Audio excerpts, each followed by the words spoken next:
Mga kabutcher, balik na naman tayo sa reality. Nandito na naman tayo sa airport ng Pilipinas. Mag-check-in na naman tayo mga kabutcher. Ito yung mga araw at mga sandali na sobrang lungkot pag isa kang OFW. Yan, nakita nyo. Yan, yung nagsasakyan namin, nag-aabang na. Sana ito naman, umpisa na kaming boarding mga bro.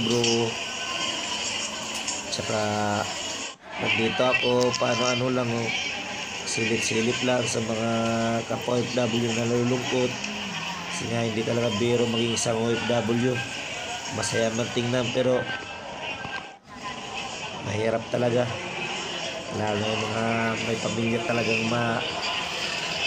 masyadong mapagmahal sa'yo. Tsaka nandito na ako ngayon sa loob ng eroplano. Nagpisaan ko na palang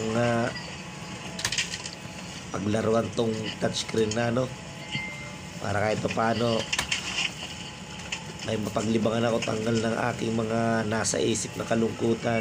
Ayan, muna ako ng isang pelikula habang maghihintay ng pagkain, kaya ayos din. At pinanood ko pala dito yung mga bagong mga latest na kay si The Rock. Yeah. Maganda rin kasi touchscreen na rin talaga yung Kaya nandun ako, kikita nyo.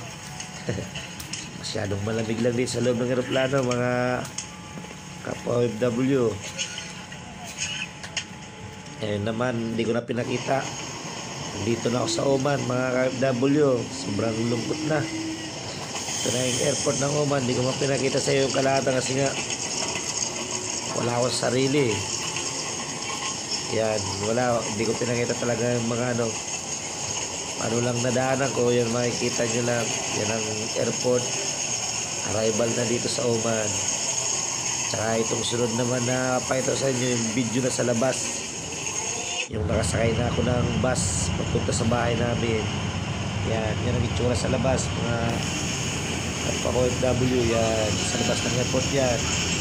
Yan ang paborito, yan ang pinaka-national mga dito yung protest na Kajur na.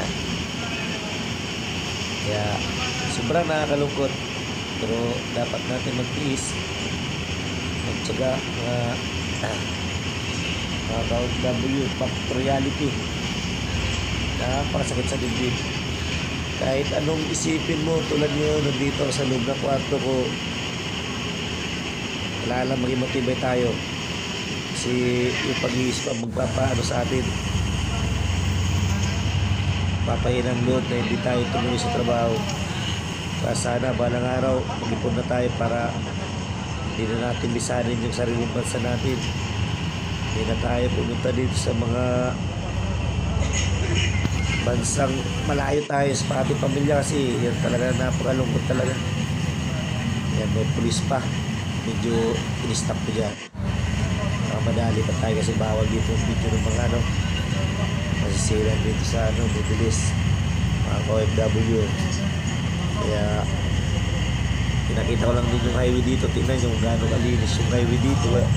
Laki na pinag-iba ng Pilipinas talaga sa sobrang kaluwag ng kalsada, kalinis ang lugar. Kita niyo yan sa video na sobrang linis yan. O naririnig nyo sa likod ng mga nagsasalita, mga panayan dyan yan.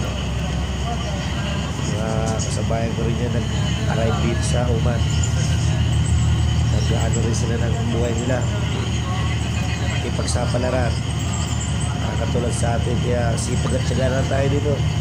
Kasa lang ng loob mga kabutcher ay mga KFW. Yung mga nag-awang pala sa akin ng mga butcher na mag-video ako, tayo lang kayo. Video rin ako balang araw sa mga vlog na sa butcher. Kaya abang-abang lang kayo may araw din yan. Tingnan nyo yung pasado na yan. Hindi pa yan hindi pa yan yung pinaka-highway talaga. Normal lang na kalsada yan dito. Pero kita nyo gano'ng kalungkot at gano'ng kalinis. Laki ng diferensya talaga ng Pilipinas siya dito sa Oman na lang. Malapit na ako sa bahay ko. Oh, ano namin yan? Yung IT in charge yun. Meron pala ako nakausap para bayan natin. Kahit ganyan dyan na siya naman, talino sa computer yan. Talino yan. Mabait yun, mabait. Hindi may accommodation na yung bahay namin dito. Yun lang sa likod kami yan. Kaya. Ito na ako sa bahay namin. Malungkot na naman mga Lodi Kicks.